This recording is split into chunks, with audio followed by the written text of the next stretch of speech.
Good morning, and you are tuned in with JDS Better Than the Rest, and we are about to do our very first unboxing. Now, I know boxings seem cliche, and everybody does them, and everything like that, but me as the consumer felt that I really needed to do an unboxing on this product because I had such a hard time coughing up the cash for this one. Like, I really did. Like, I went back and forth in my mind so many times. But without further ado, let's go.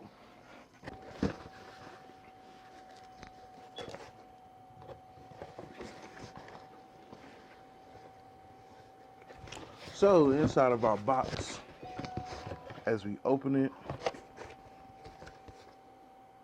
we have none other than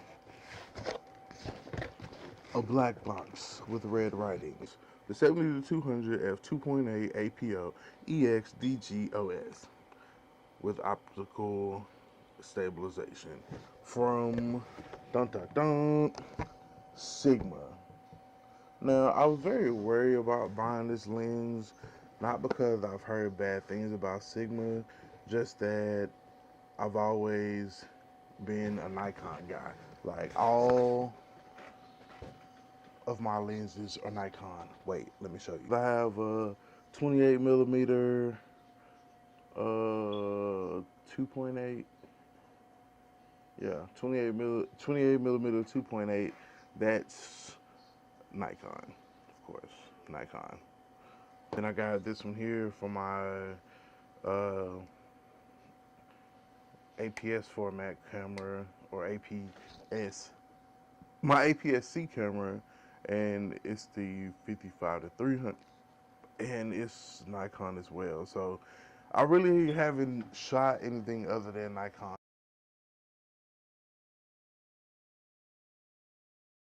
I do a lot of weddings. I'm looking and venturing into getting into sports.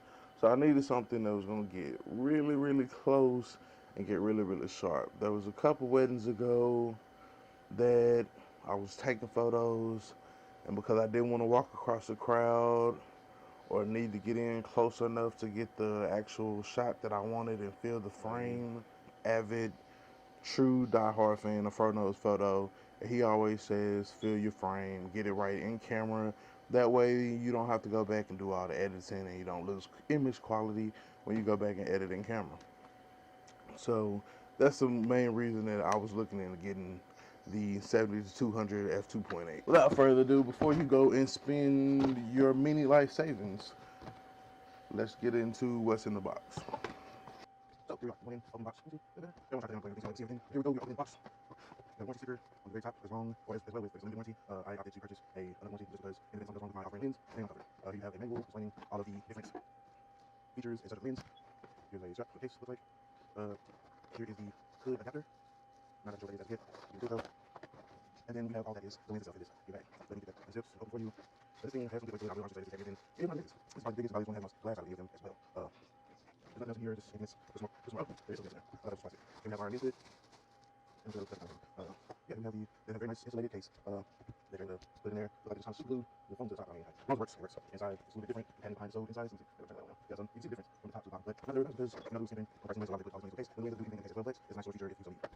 So, I think you have the hood adapter. Oh, and it says right here, it's adapter format for the APS-C. And that's kind of handy. So, it's all getting out of the plastic. And it feels real good. It feels cheap. I love using those differences in the color of the plastic. These things flow very well. This is beautiful. I really can't wait to do it.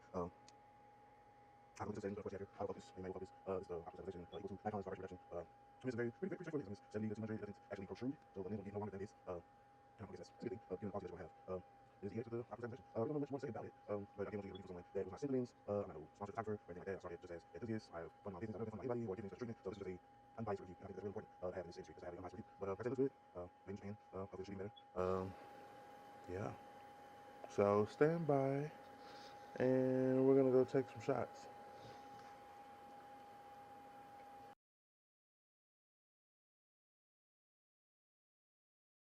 So here I am with the Nikon D600.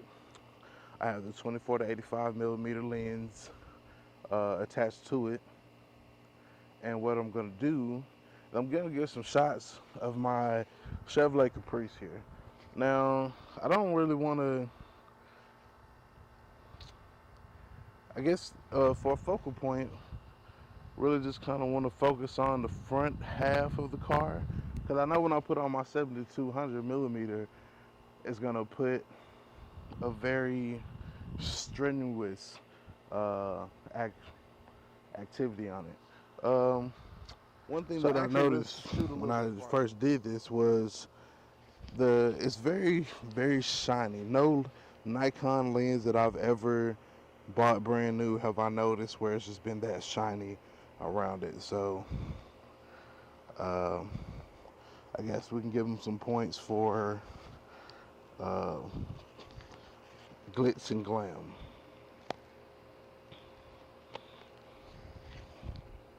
So you notice the Nikon is shiny, but it's not as shiny as the Sigma. So I'm just gonna slide it on there. Clicks on very nicely. No fitment issues. I'm gonna take the lens cap. What I'm doing is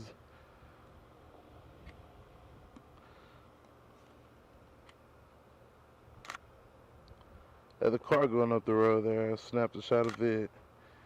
So this is it. ISO's a little high.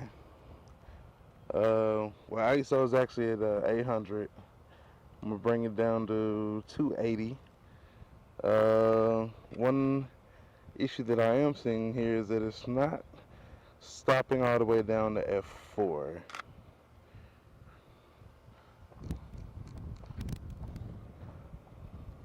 Which could or could not be a problem. I'll probably have to look at something possibly in the settings.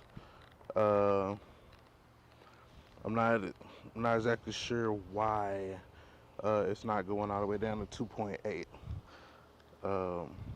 Probably with a little bit more research, we can figure that out. Let me actually see if I can tinker with some.